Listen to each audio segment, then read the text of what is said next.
அண்ணா சீரியல்ல நாளைக்கு என்ன நடக்க போகுதுன்னு பார்க்கலாம் வாங்க வீடியோக்குள்ள போலாம். மாமனாரே உங்களை தோக்கடிச்சதும் பொங்கல் மாதிரி எல்லாரும் கொண்டாட ஆரம்பிச்சிட்டாங்க. 50 பேருக்கு அவ்வளவு சந்தோஷம். பொங்கலுக்கு முன்னாடி என்ன பண்டிகைன்னு தெரியுமா? என்ன பண்டிகை அப்படின்னு சிவபாலன் கேக்குறாங்க. அட போகில பழசையெல்லாம் போட்டு கொளுத்துவாங்கல்ல அந்த பண்டிகைங்கிறாங்க சண்முகம். அட ஆமா வீட்டுல இருக்கிற பழசையெல்லாம் போட்டு எரிச்சிருவோம் அப்படிங்கிறாங்க சிவபாலன்.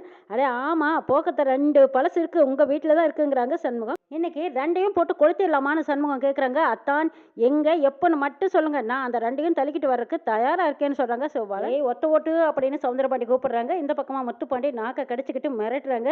அத்தான் புதுசு ஒண்ணு இருக்கு அதையும் எரிக்கலாமான்னு நீங்க சொல்லுங்க, அதையும் தள்ளிட்டு வந்துடுறேங்கிறாங்க சிவபாலன். சவுந்தரபாண்டி கொளர் வாயிலேயே பேசிட்டு இருக்கிறாங்க. நான் கோயிலுக்குள்ள வரும்போது எல்லாரும் என்ன பார்த்து கும்பிட்டுட்டு நிக்கிறவங்க எல்லாரும் இன்னைக்கு கையை தொங்கிட்டு சிரிச்சுக்கிட்டு நிக்கிறீங்களாடாங்கிற கேக்குறாங்க. எல்லாம் இதோட முடிஞ்சு போச்சுன்னு நினைச்சுக்கிட்டானுங்க போல இருக்கு. எல்லாம் நல்லா கேட்டுக்கோங்க, என் தம்பியும் மறுபடியும் இதே கோயிலுக்கு தர்மகர்த்தாவா வருவான், கம்பீரமா வருவான், சிங்க மாதிரி இதே கோயில்ல தர்மகர்த்தாவா நடந்து வரத்தான் போறாங்கிறாங்க பாண்டிமா. 50 பேரும் கும்பிடு போட்டு என் தம்பி காலில் விழத்தான்ல போறீங்கிறாங்க பாண்டிமா. பெரியாத்தா அது வரைக்கும் இவங்களை வீல் சேர்ல வச்சுக்கிட்டு தள்ளிக்கிட்டு தானே இருக்க வேண்டியதா இருக்கு, கம்பீரம் எங்கிட்டு இருந்து வருன்னு கேக்குறாங்க ஏசிக்கு. ஆமா இவருக்கு சொம்பு எடுத்து தண்ணியை வாயில வச்சு ஊட்ட வேண்டியதா இருக்கு.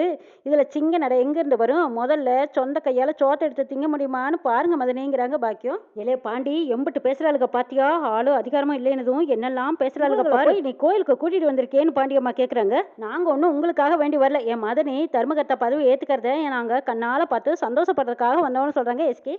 எல்லாரும் பார்க்கத்தானே போறாங்க. என்னமா ஆட்டு போட்டீங்க மிஸ்டர் சவுந்தரபாண்டி, என்ன இந்த எலெக்ஷன்ல ஜெயிச்சுட்டு அதுக்காக உடனே அப்பா முன்னாடி வந்து எகத்தாளமா பேசுறியான்னு கேக்குறாங்க முத்துப்பாண்டி. நினைச்சா என்ன வேணாலும் ஜெய்வாரு தெரியுமல்லன்னு கேக்குறாங்க முத்துப்பாண்டி. ஆமா கிழிச்சர் பைத்தியக்கார வேஷம் போட்டு என் புருஷனை எலெக்ஷன்ல இருந்து வாபஸ் வாங்க வச்சாரு, என் புருஷன் என்ன நிக்க வச்சு ஜெயிச்சு காட்டினாரு. உங்க அப்பாவுக்கு தைரியம் இருந்திருந்தா உன்னை வச்சு ஜெயிச்சு காட்டியிருக்கலாமல்லன்னு கேக்குறாங்க. நீ இன்னும் கொஞ்ச நேரம் தான் ஆபீசர் வந்து அவங்க கையெழுத்து போட்டு கொடுத்தானா இனிமே இந்த ஜென்மத்துல பதவிக்கே வர முடியாது இல்லைங்கிறாங்க சண்முகம். இளைய பரணி தர்மகர்த்தா பதவி ஏத்துக்கிட்டு நீ என்னத்தை கிழிக்க போற, நான் கையெழுத்து போட்டா தானே நீ தர்மகர்த்தா பதவியே ஏத்துக்க முடியும்னு நினைக்கிறாங்க. கையெழுத்து போட மாட்டேனே, கையை தான் குறிக்க வச்சிருக்கேன், எப்படி போடுவேன் நானு அப்படிங்கிற மாதிரி சவுந்தரபாண்டி உட்காந்துருக்காங்க. அந்த இடத்துக்கு சண்முகம் வந்து கேட்கறாங்க. என்ன மாமனாரே உன்னோட மைண்ட் வாய்ஸ் எனக்கு கேக்குதல்ல, என்ன நடிப்பு, ஜிவாசி கணேசனே தோத்து போயிடுவார் போல இருக்கு, என்னமா பர்ஃபார்மன்ஸ் பண்றேன்னு சண்முகம் சொல்றாங்க. வெறும்பையிலே ஒழுங்கா போயிருங்கிறாங்க சவுந்தரபாண்டி. முன்னாடி என்னன்னா பைத்தியக்கார மாதிரி நடிச்ச, இப்ப ஸ்ட்ரோக் வந்த மாதிரி நடிக்கிறேன். ஊர்க்காரங்க எல்லாரும் வேணாலும் நம்பலாம், நான் நம்ப மாட்டேன் மாமனாரே. நீ வேணாலும் எழுதி வச்சுக்க, நீ கோயிலை விட்டு போகும்போது வீல் சேர்ல போக மாட்டேன், வேஸ்ட களைச்சு வீல் சேர்ல இருந்து எழுந்திருச்சு ஓட வரட்டம் பாரு. நீ ஓடுறத பார்த்து இங்க இருக்கிற 50 பேரும் மறுபடியும் நீ ஒரு பெரிய பிராடுத்தனங்கிறத எல்லாத்துக்கும் நீயே காட்ட போற பாருங்கிறாங்க மாமனாரே. என்னோட விளையாட்டும் உன்னோட விளையாட்டும் ஆரம்பம் ஆயிடுச்சுங்கிறாங்க. இந்த பக்கமா சவுந்தரபாண்டி மனசுக்குள்ளேயே நினைக்கிறாங்க, அச்சோ நான் நடிக்கிறேன்னு உனக்கு தெரிஞ்சு போச்சா, இல்ல சும்மா போட்டு வாங்குறானா அப்படின்னு சண்முகத்தை திருன்னு பாக்குறாங்க சவுந்தரபாண்டிய சத்துன்னு ஒரு அடி கொடுக்குறாங்க. கொசு நானும் ரொம்ப நேரமா பாக்குறேன், சுத்தி வந்துகிட்டே இருக்குது, விட்டா மறுபடியும் இந்த கொசு பறந்துகிட்டே இருக்கு, கூட்டத்துல யாருக்கிட்ட ஒட்டுதுன்னே தெரிய மாட்டேங்குது, அதுதான் அடிச்சு போட்டேங்கிறாங்க. ஐயோ கொசு அடிச்சதை இந்த வெறுபைய பார்த்துக்கிட்டே இருந்திருக்கிறானே, என்ன பண்றதுன்னு யோசிக்கிறாங்க. சண்முகம் வெட்டிக்கிளியை கூப்பிட்டு சில விஷயங்கள் காதுக்குள்ள சொல்றாங்க. வெட்டிக்கிளியும் சந்தோஷமா சூப்பர்னுக்கிட்டு போறாரு. அங்க இருந்து எல்லாத்துக்குமே ஒண்ணுமே புரியல, சண்முகம் என்ன பண்றான்னு தெரியலையே அப்படின்னு பார்த்துட்டு இருக்காங்க. இந்த பக்கமா சவுந்தரபாண்டி ஐயோ நம்மளுக்கு எதிரே என்னென்னமோ பண்றான், இப்ப என்ன பண்றதுன்னு புரியலையேன்னு வேடிக்கை பார்த்துட்டு வந்திருக்காங்க. பதவியேற்பு விழாவுக்கு ஆபீசர் எல்லாம் வந்திருக்காங்க. வந்ததும் சவுந்தரபாண்டியை பார்த்துட்டு உங்களை பாக்குறக்கே வருத்தமா இருக்கு சார், உங்களை பத்தி கேள்விப்பட்டதும் எங்களுக்கு கொஞ்சம் கஷ்டமா போச்சுங்கிறாங்க. முட்டா பையன் எனக்கே கஷ்டமா இருந்ததுனால தான் நான் இப்படி நடிக்கிறேன், உடம்புக்கு என்ன கென்னு தானே இருக்கு, இப்பதானே ஆயிருக்கு, இதுக்கு மேல ஆனாலும் நீ என்னத்தை சொல்லிடுவீங்க அப்படின்னு சவுந்தரபாண்டி நினைச்சிட்டு இருக்காங்க. சார் என்ன சார் சொன்னீங்கன்னு கேக்குறாங்க.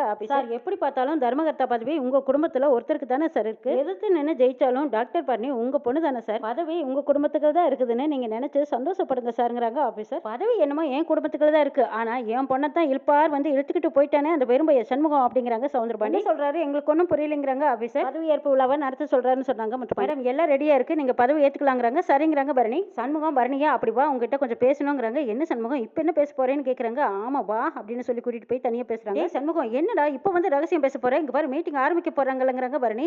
உங்ககிட்ட ஒரு முக்கியமான விஷயம் பேசணுங்கிறாங்க சண்முகம். உங்க அப்பனை பத்தி தான் பேச போறேன், உங்க அப்பன் நடிக்கிறான்ல அப்படின்னு சொல்றாங்க சண்முகம். இதை கேட்டதும் பரணி சாக்காகிறாங்க. உங்க அப்பா நல்லா தான் இருக்கான், எல்லாத்தையும் நம்ப வைக்கிறதுக்காக இப்படி நடிச்சிட்டு இருக்கிறான்னு சொல்றாங்க சண்முகம். போய் பேசாத, எங்க அப்பாவை நீ சந்தேக பார்வையில் தான் பாப்பியா, அவருக்கு பதவி கிடைக்கலங்கிறக்காக தர்மகர்த்தா எலெக்ஷன்ல தோத்து போயிட்டாரு, அதனால பிபி ஏறிச்சு, பிபி ஏறினதுமே அவருக்கு ஸ்ட்ரோக் வந்துருச்சு, நார்மலா இது எல்லாமே நடக்கிறதாண்டாங்கிறாங்க பரணி.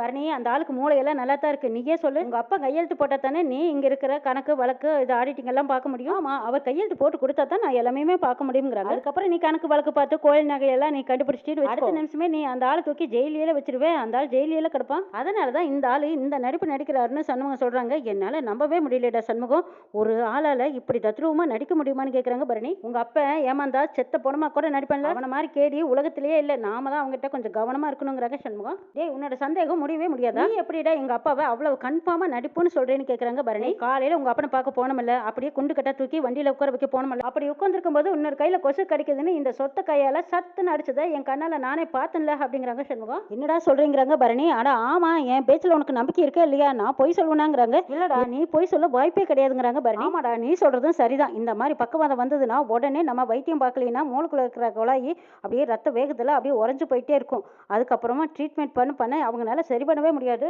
டேமேஜ் கூடிக்கிட்டே தான் போகும். ஆனா இவருக்கு எந்த டேமேஜுமே ஆகலையே. அப்படியே தானே இருக்காருன்னு பரணி கேட்குறாங்க. ஆமா பாத்தியா, இது நான் உனக்கு சொல்லி தெரிய வேண்டியதா இருக்குங்கிறாங்க சண்முகம். சண்முகம் பேசணுங்கிற பார்வையில பார்த்தேன், அதனால அந்த ஏங்கிலையும் நான் யோசிக்கவே இல்லை. சொன்னதுக்கு அப்புறம் தான் இப்ப நான் வேற ஆங்கிலேயே பார்க்க முடியுது. ஆனா அதனாலதான் அப்பா ஹாஸ்பிட்டலுக்கு வரமாட்டேன்னு சொன்னாராங்கிறாங்க. ஆமாங்கிறாங்க. ஹாஸ்பிட்டல்ல போய் நம்ம ஸ்கேன் பண்ணனா உள்ள டேமேஜ் இல்லைன்னு நம்ம கண்டுபிடிச்சிருவாங்க. தான் அவ்வளவு பாடாப்படுத்தி பாடுபட்டிருக்காரான்னு கேட்கறாங்க பரணி. இப்போவாது உனக்கு புரியுதுங்கிறாங்க சண்முகம். எனக்கு நல்ல தெளிவா புரிஞ்சு போச்சு, கன்ஃபார்மா தெரியுதுடா அவர் நடிக்கத்தான் செய்யறாருங்கிறாங்க. என்ன செய்ய போறோம்னு பரணி கேட்கறாங்க. அதுக்கு தான் நான் பக்காவா பிளான ரெடி பண்ணி வச்சிருக்கேங்கிறாங்க சண்முகம். என்ன பிளான் என்கிட்ட சொல்லுடாங்கிறாங்க. நீ பதவி ஏத்துக்க போகும்போது உனக்கு ஒரு சர்ப்ரைஸ் வேண்டாமா? இப்பவே சொல்லடாங்கிறாங்க. அதுக்கெல்லாம் வாய்ப்பு இல்லடா ராஜா, வாய்ப்பே இல்ல. இங்க பாரு, நீ பதவி ஏத்துக்கும் போது நீ ஒரு கையெழுத்து போட வேண்டியிருக்கு, வா போய் போடலாம் வான்னு கூட்டிட்டு போறாங்க. பதவி ஏத்துக்கும் போது பதவி பிரமாணம் பண்ணி வைக்கும் போது சவுந்தரபாண்டியோட மகள்னு சொல்றாங்க. இல்ல நான் சண்முகத்தோட மனைவின்னு பரணி சொல்லி பதவி ஏத்துக்கிறாங்க. கடவுள் சாட்சியாக இந்த திருக்கோயிலின் பதவியை நான் ஏத்துக்கிறேன்னு பரணி சொல்றாங்க. இந்த கோயிலோட தர்மகர்த்தா பதவியை ஏத்துக்கிறேங்கிறாங்க. அங்க இருந்த எல்லாருமே கை தட்டி ஆரவரமா சந்தோஷமா பாத்துக்கிட்டு இருக்காங்க. இந்த பதவி காலத்தில் என் மனசாட்சிக்கு உட்பட்டும் அப்படின்னு சொல்றாங்க. சவுந்தரபாண்டி திருன்னு முழிக்கிறாங்க. எல்லாரும் முன்னாடியும் வாக்கு கொடுக்குற மாதிரி நம்மளை கொண்டு ஜெயில தள்ளிடுவாளான்னு முத்துப்பாண்டி, சவுந்தரபாண்டி, பாண்டியம்மா எல்லாருமே பாத்துக்கிட்டு இருக்காங்க. பரணி எல்லாரும் முன்னாடியும் உறுதி சொல்லிட்டு பதவி ஏத்துக்கிறாங்க. இந்தாங்க மேடம், இதுல சைன் பண்ணுங்கன்னு ஆபீசர் சைன் வாங்கிக்கிறாங்க. இப்ப டாக்டர் சண்முகம் பரணி அவங்க பதவி ஏத்துக்கிட்டாங்க. பொழுது முதல் இனிமே இவங்க தான் தர்மகர்த்தான்னு ஆபீசர் சொல்றாங்க. இனிமே இந்த கோயிலோட வரவு செலவு கணக்கு அத்தனையும் அவங்க கிட்ட ஒப்படைக்கப்படுங்க. பரணி கையில கணக்கு வழக்கெல்லாம் ஒப்படைக்கிறாங்க. இதுல தவறு இருந்தாவோ தட்டி கேட்கிற உரிமையோ எல்லாமே பரணிக்கு இருக்கு அப்படின்னு சொல்லிட்டு கணக்கு வழக்கு எல்லாம் ஒப்படைக்கிறாங்க. கணக்கு வழக்கு, கோயில் நகை எல்லாமே இப்ப பரணி கையில ஒப்படைக்கிறோம். கோயில் சம்பந்தப்பட்ட பத்திரங்கள், பாண்டு, இது எல்லாமே இப்ப முன்னாள் தர்மகர்த்தாவா இருந்தவங்க இப்ப புது தர்மகர்த்தாவுக்கு கையெழுத்து போட்டு ஒப்படைக்கணும்னு சொல்றாங்க.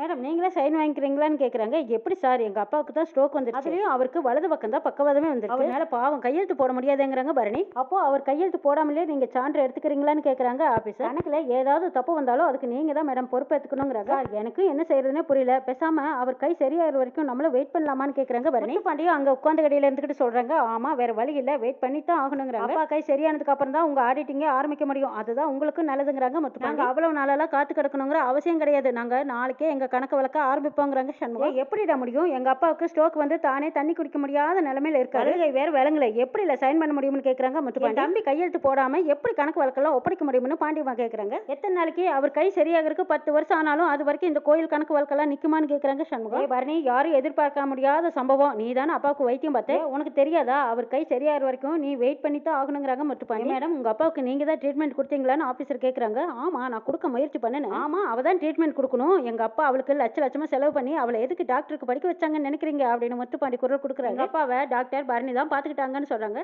அப்பாவோட சைன் வாங்காமையே ஆடிட்டிங் கணக்கெல்லாம் நீங்க ஜார்ஜ் எடுத்துக்கிட்டு பார்க்க போறீங்களான்னு ஆபீசர் கேக்குறாங்க. அது எப்படி முடியும், என் தம்பி தான் கையெழுத்து போடவே இல்லையேங்கிறாங்க பாண்டியம்மா.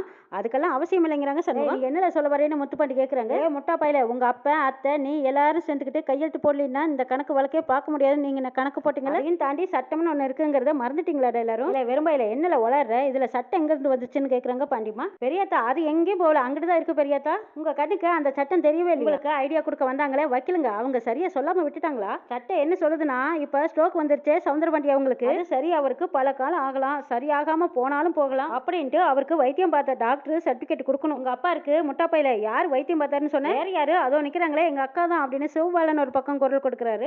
அப்பேற்பட்ட டாக்டர் பரணி உங்க அப்பாவுக்கு சர்டிபிகேட் கொடுத்தாச்சு, இல்ல வெட்டிக்கலையே அந்த சர்டிபிகேட் எடுத்தா அப்படின்னு ஆபீசருக்கு முன்னாடி கொண்டு வந்து கொடுக்குறாங்க. இப்ப டாக்டர் பரணி உங்க அப்பாவுக்கு சரியா குணம் ஆகுமா ஆகாதாங்கிற சர்டிபிகேட்டை இப்ப ஆபீசர் கிட்ட கொடுத்துட்டாங்க. இதுக்கப்புறமும் சட்டம் என்ன சொல்லுதுங்கிறத இப்ப ஆபீசர் அவங்க வாயால் எல்லாரும் முன்னாடியும் அவங்களே சொல்லுவாங்க, கேட்டுக்கோங்கன்னு சொல்றாங்க சண்முகம். இந்த மர மண்டைகளுக்கு சட்டம் என்ன சொல்லுதுன்னு கொஞ்சம் சத்தமாவே சொல்லுங்கன்னு சண்முகம் சொல்றாங்க. இந்த மாதிரி நேரத்துல சட்டம் என்ன சொல்லுதுன்னா எக்ஸ் தர்மகர்த்தா தலைவர் கையெழுத்து போட முடியலனா இப்படி ஒரு நிலைமையில இருக்கும்போது அவங்க மனைவி கையெழுத்து போட்டு கொடுத்தாங்கன்னா போதுங்கிறாங்க, அதுவே அவர் கையெழுத்து போட்டு கொடுத்ததுக்கு சமம்னு சட்டம் சொல்லுதுன்னு சொல்லிடுறாங்க. இதை கேட்டதும் சவுந்தரபாண்டி பாண்டியம்மா முத்துப்பாண்டிக்கு தூக்கி வாரி போடுது. பாக்கியம் எதிர்பார்த்து வச்சுட்டு இருந்தாங்க. அந்த கையெழுத்தை நானே போட்டுட்டேன், இந்தாங்கன்னு சொல்லி சண்முகம் கையில கொடுக்குறாங்க. ஆபீசர் இந்தாங்க திருமதி சவுந்தரபாண்டியோட மனைவி பாக்கியம். பாக்கியம் சவுந்தரபாண்டி அவங்க கையெழுத்து போட்டு கொடுத்த டாக்குமெண்ட் இந்தாங்கன்னு கொடுக்குறாங்க சண்முகம். எல்லாமே கிளியரா இருக்கான்னு செக் பண்ணி பார்த்துக்கோங்கிறாங்க. ஆபீஸரும் அதெல்லாம் செக் பண்ணி பார்த்துட்டு இருக்காங்க. எல்லாம் பர்ஃபெக்டா இருக்கு, இது கோயில் நிர்வாகம் கண்டிப்பா ஏத்துக்குவாங்கங்கிறாங்க ஆபீசர். ஆக மொத்தத்துல சவுந்தரபாண்டி ஐயாவோட கையெழுத்து இல்லாமலேயே நாங்க கோயில் நிர்வாகத்தோட சொத்துக்களையும் மதிப்பையும் ஆடிட்டிங் கணக்கு வழக்கு எல்லாம் நாங்க பார்ப்போம். தப்பு செஞ்சவ சிக்கு நான் சாதிச்சு விட்டுருவேங்கிறாங்க சண்முகம். சண்முகம் சொன்னதை கேட்டு அங்க இருந்த எல்லாருமே ஆரவாரத்தோட சத்தம் போட்டுக்கிட்டு ஜெகஜோதியா சந்தோஷமா கைதட்டுறாங்க. இனிமே இந்த கோயிலோட தர்மகர்த்தா சண்முகம் பரணி தான் அப்படின்னு சொல்லிட்டு விசில் அடிச்சுக்கிட்டு சந்தோஷமா ஆட்டம் பாட்டத்தோட கொண்டாடிட்டு இருக்காங்க. முத்துப்பாண்டி சவுந்தரபாண்டிய வீல் சேர்ல வச்சு வெளியில தள்ளிட்டு வராங்க. லே பாண்டி, ஏன் பொண்டாட்டி என்னை ஏமாத்திட்டா, உன் பொண்டாட்டி உன்னையும் ஏமாத்திட்டான்னு வராங்க சவுந்தரபாண்டி. நான் பெத்த மவ பரணி, அவ புருஷன் பேச்ச கேட்டுக்கிட்டு என்னையே ஜெயிலுக்குள்ள தள்ள ஏற்பாடு பண்ணிட்டாலே அவ அப்படிங்கிறாங்க சவுந்தரபாண்டி. லே சவுந்தரம் என்ன நடக்குதுங்க, நீ இருக்கிற நிலைமை கூட அவளுக்கு ரெண்டு பேரும் யோசிக்கவே மாட்டாங்க. தான் பெத்த அப்பனையும் கட்டின புருஷனையும் உள்ளத்துல இருக்க அவளுக்கு மனசு வருது அப்படிங்கிறாங்க பாண்டிமா. அப்பா எல்லாம் உன் வீட்டுக்காரி வேலை, எவ்வளவு தெனாவட்ட நான் கையெழுத்து போட்டேன்னு கொண்டு கொடுத்தான்னு பாத்தீங்களாங்கிறாங்க முத்துப்பாண்டி. அடடா நான் இப்ப என்ன செய்யறதுனே தெரியலையே, இதுல இருந்து எப்படி மீண்டு வரப்போறேனே தெரியலையே அப்படின்னு சவுந்தரபாண்டி கோண வாயில கொண்டாச்சுக்கிட்டே வராங்க. வெளியில எல்லாரும் சந்தோஷமா பட்டாசு வச்சு கொளுத்தலான்னு ரெடியா இருக்கிறாங்க. அந்த இடத்துக்கு சவுந்தரபாண்டி முத்துப்பாண்டி பாண்டிமா எல்லாருமே வராங்க. வெட்டிக்கிளே பட்டாசு ஒரு சுருளை நீட்டமா நீட்டி விடுறாங்க. அதுவும் சவுந்தரபாண்டி வீல் சேருக்கு பக்கமாவே நீட்டி விட்டதும் பத்தி போட்டுறாங்க. படபடன்னு வெடிக்குது. அங்கிருந்து எல்லாரும் ஓடுறாங்க. சவுந்தரபாண்டி எழுந்திருச்சு ஓட்டாம ஓடி காருக்கு பக்கம் நிக்கிறாங்க. என்ன நடக்குது நாளை பார்க்க.